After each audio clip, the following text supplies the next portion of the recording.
ভাত যতই হিসাব করে বসানো হোক না কেন, কিছুটা না কিছুটা বেঁচে যাবেই। আর আমাদের সকলের সমস্যা হচ্ছে সেই ভাতগুলোকে কি করে আবার কাজে লাগানো যায়।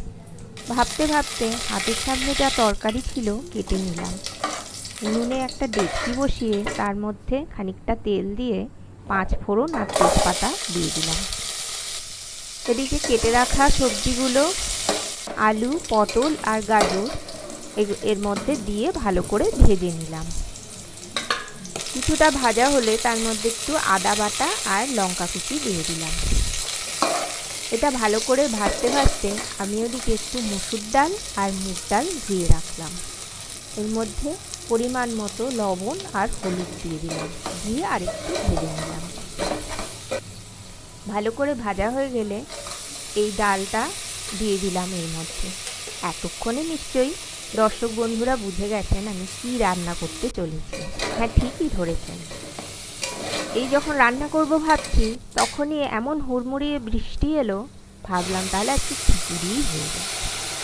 যাই হোক, এগুলো ভাজা ঠিকমতো হয়ে গেলে দিয়ে দিলাম জল।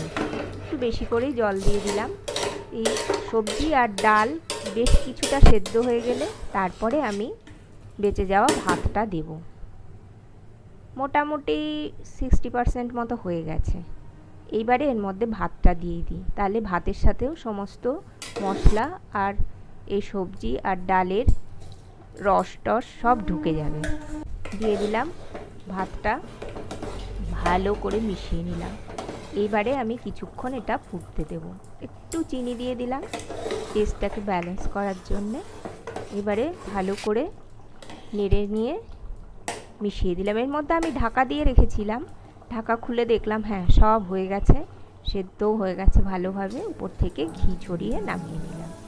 এর সাথে আমি পরিবেশন করব পাঁপড় আর সব সময়ের ফেভারিট ডিম ভাজা। এবারে পরিবেশন করে দেব।